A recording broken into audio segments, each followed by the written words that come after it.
Welcome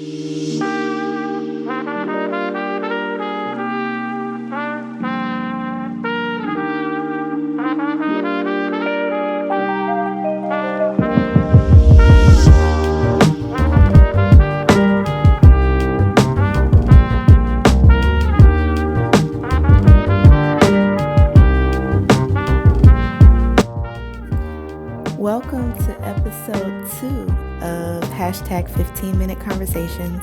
My name is Alicia Huff and I am your hostess. And I want to say a very warm and happy Woman Crush Wednesday to all the women out there that are out there impacting your world. Thank you so much for all that you do. In this segment, though, I am celebrating Creshenda Edwards. Creshenda is a good friend of mine. I've known her since grade school. And one of the things that I admire most about Creshenda is how she has been an activist for her family and for Selective Mutism.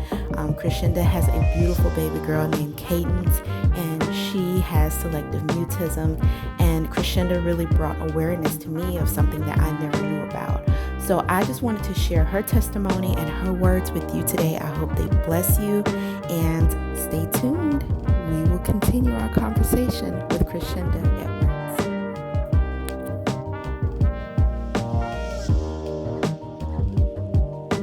All right.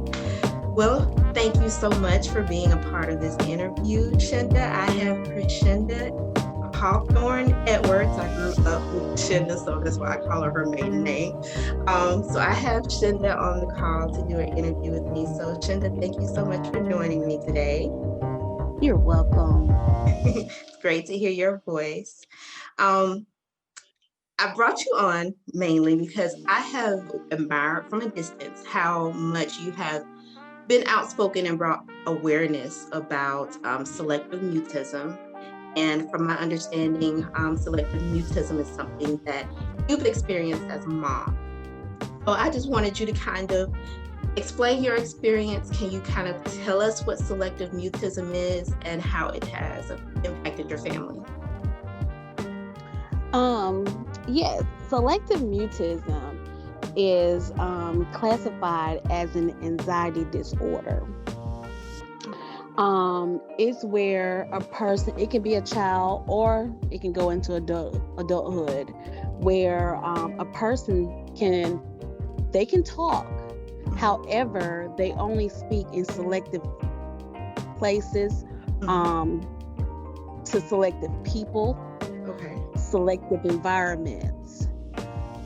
So I'm just going to tell you a little bit about how I actually figure out what was going on with my child. Okay, please. A couple of years ago, I think she was like 2. It was around 2016. My mom had got sick, so I had to leave her with my aunts who have cared for her since she was born. So she knew them very well. She went to them every day, but mommy was gone for about a month or 2. So I was at the hospital with my mom the whole time that she was recovering. After, I came back, we moved back to Greenville from Montgomery. My daughter was very vocal. She would talk to anybody. Then she began to shut down. She talked my aunts that had cared for her. And and I started to notice, like, what is going on? Cadence usually she doesn't do that. So I asked the doctor, I was like, what's going on with my child?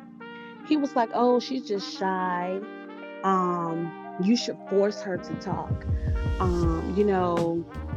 Punish her, tell her she can't come out the room, or she, any type of, punishment. Yeah, and that sounds like doctors. They say make her hide or force her to use her words. That's basically what he was telling you. Gotcha. Exactly. Wow. So I did try that. It did not work. Cadence went to school at 3. She was not talking to the teachers. She would talk to the kids, certain kids, Yeah. Came to pre-K in Greenville. She wasn't talking then. And then, I'm like, Lord, my baby's not talking. And I'm not gonna lie, I had a meltdown. I kind of started crying. I was praying and something clicked. Google it. So I Google it. I Googled 3-year-olds who does not talk. So all this stuff started popping up. Selective mutism popped up. And they usually would give you a questionnaire to see if your child has selective mutism or whatever. So I did the questionnaire. I said, this is what my baby has. Wow. So I took it to the doctor, the same doctor. No, I just think she's shy. That's not it, And, I'm a social worker. I observe my own child and other kids. My child is not shy. My child is very outgoing. She would dance her behind off in front of you, play some music, but she just would not talk. Right. And I noticed when we tried to make her talk, she would bite her fingers or hide, whisper in my ear. And I was like, something is going on. So in order for her to go to school and be to strive for the best, I had to get her an IEP. I got the IEP through speech because some words she does not say correctly. So we're still kind of fighting this battle because in the state of Alabama, you really don't have people that can assist you with selective mutism. Really? Yes. It's really sad that... So it doesn't fall under speech as one of the things that they manage under IEP? Well, here in Alabama, because I had to go get a diagnosis. So I did get a diagnosis. But my child is like the first person in Greenville that they actually had to deal with selective mutism. The teachers nor the speech pathologists, none of them have ever dealt with the child with selective mutism. So not only am I learning, the teachers are learning, the speech pathologist is learning, the principal is learning, everybody is learning, but really have not been trained to effectively help my child. Wow. So you're having to teach everyone else and show them exactly what this is and how to help your child get through it. Exactly. So when you encountered it, how was she at home? Was it a marketable difference between her at home and her in public situations? At home, she is a regular child. I mean, nonstop. Talk all day. Won't hush her mouth. Oh my goodness. Wow. It's ongoing all day. Very loud. Not shy and timid. I mean, it's like a whole nother child. Okay. But now if my sisters come and visit, she shut down because she doesn't talk to them. So the only thing that she's doing with them, she does a lot of nonverbal, a lot of and, I'm trying to get her to stop doing that. You have to pat them on their hand or something. But no, she doesn't talk to them at all. So she's quiet when they come around. Now she will engage with you if you ask her a question and she feels comfortable. She will shake her head. I remember my mom said some lady came over and asked her what her name was. She went and got a piece of paper and wrote it down for her. She's smart. And that's nowadays in education, everything has to be verbalized. Yeah. And I'm a parent that has to fight and I have to advocate for my child. She is not going to verbally do anything that you all want her to do. But you will not say that my child can't do it because she can't. Exactly. You have to figure it out. You're going to have to do something different with her. And just because she has selective mutism, that doesn't mean that she can't interpret what you're saying. Like, she understands what's going on. You are the one that has to adjust to what's going on with her, and don't expect her to adjust to what you're doing. Exactly. Okay. But it is, and like I tell my mom, she's 6 now. But I'm worried about when she gets older and kids start bullying. Oh, she doesn't talk. I'm worried about that part. So that's why I'm trying to fight hard to get her the help that she needs to come out of this. Because selective mutism is, um you can overcome it, Yeah. but you're going to have the tools, not only the tools, the therapy that she needs to learn how to cope with the anxieties. And selective mutism also is kind of like genetic. And I kind of understand what my child is going through because I have anxiety. I Mm. have driving anxiety. See, I can drive this place today and tomorrow I might freak out and can't go that way. And I don't like the way I feel with those anxieties. So I understand how she's feeling when people are asking her, can you just say this? Can you do that? And I tell people, don't ask her to speak. Right. No, don't do that. Right. Give her room. Because yeah, give her space. You know, you can ask her questions, but you have to do it differently. Like my sister has been really amazing. She'll say, okay, you have to say one or two, one for chicken nuggets, two for a hamburger, and that's how they communicate. Or So, she'll say, Kate, you sound it out. Now the crazy thing is Kate is a sound out whatever letter that you ask her to sound out, but in her mind that's not talking. uh, Saying the word is talking. okay. Okay. So, Well, you guys have found a really, and I like when your sister did that, has found a really creative way to kind of integrate communication to her without her feeling overwhelmed, um, and still connecting with her. mm-hmm. I know my Yes, because son has a speech she loves them. issue as well, um, and he's getting an IEP. He's currently in IEP here in Georgia, and Mm-hmm. he has severe stuttering. So much so that Shinda, sometimes I'm just like, Lord, if I ever have an emergency and my son got to tell me something, we probably gonna end up messed up because my baby, he really struggles sometimes. And I know for me as a Uh-huh. parent, I want to speak for him, but I have to literally Exactly.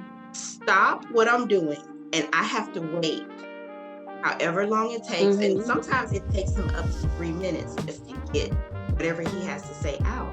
And I have to check myself and be like, okay, Alicia, you have to give him space to do what he has to do and Exactly. not judge him. And as a parent, I know that's hard. It's a struggle, especially when you don't It have that is. same struggle to understand it from their end. Exactly.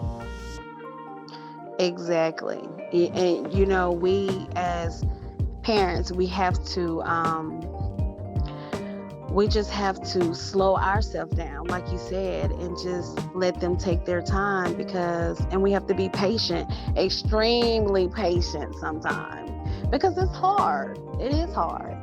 It's definitely a challenge, but I'm thankful for the grace that God gives me, and then we're able to extend that to our kids because they are unique and they are definitely special, and they're Mm-hmm. definitely gifts, but they are going to come out of this better than anybody ever imagined. And selective mutism or even stuttering or any kind of speech inhibition that we have not going to be forever their problem, but we just have to learn No. how to manage making sure that they're successful with getting through it.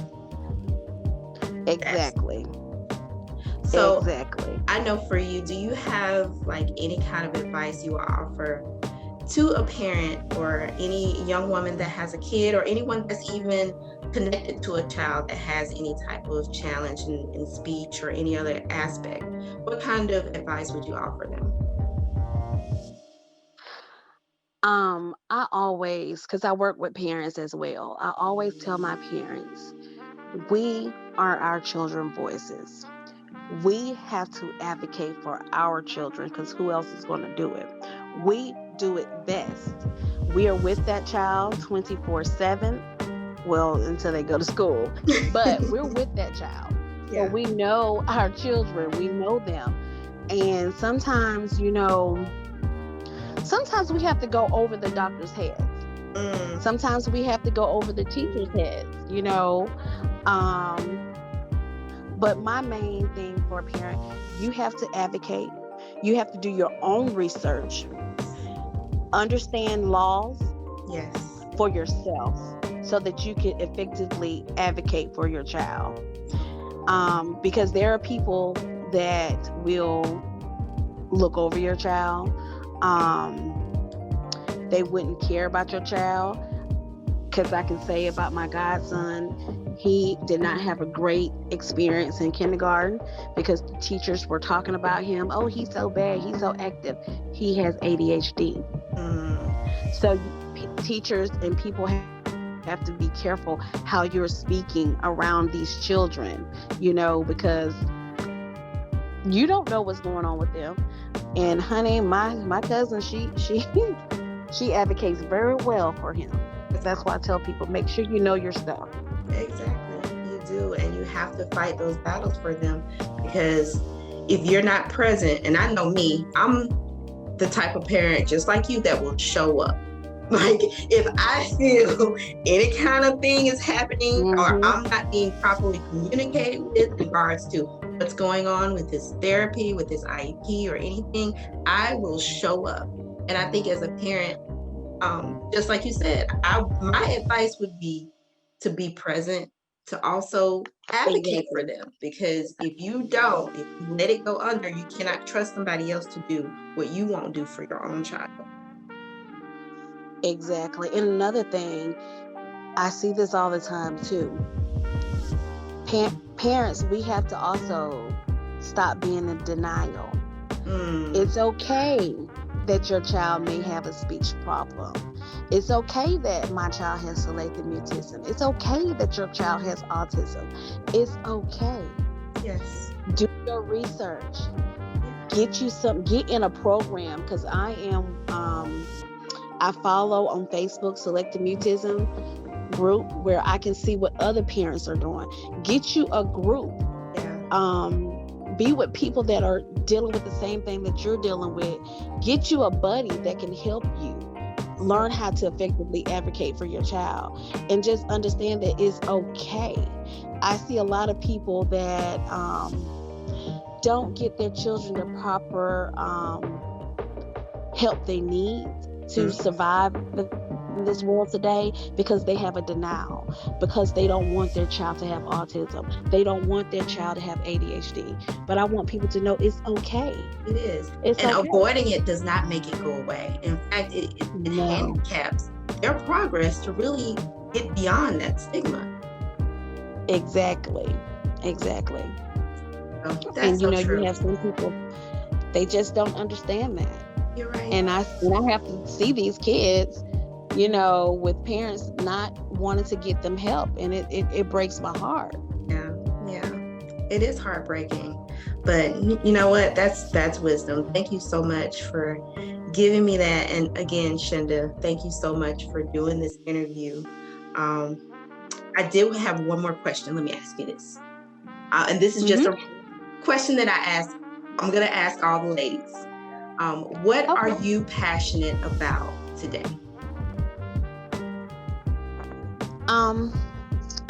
I am passionate about helping people in general. I don't care if you young, old, green, purple. If you have a need and you need my encouragement, that's what I'm here for. So I'm passionate about uplifting other people. I like to see other people strive to reach their full potential. So that's my passion. Awesome. I love that. You've always been so sweet and with such a big heart.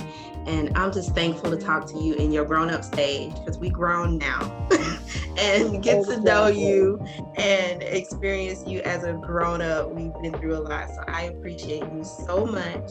And thank you again for doing this. And thank you for thinking of me. Oh, of course. That really means a lot to me. So I just want to let you know that I'm appreciative. Thank you so much. Well, thank you. And Creshenda, I'm just going to end it right there. Wrap that. What an amazing conversation we just had with Creshenda Edwards. Creshenda, I want to personally thank you again so much for sharing your testimony. I know it's blessing many people's lives.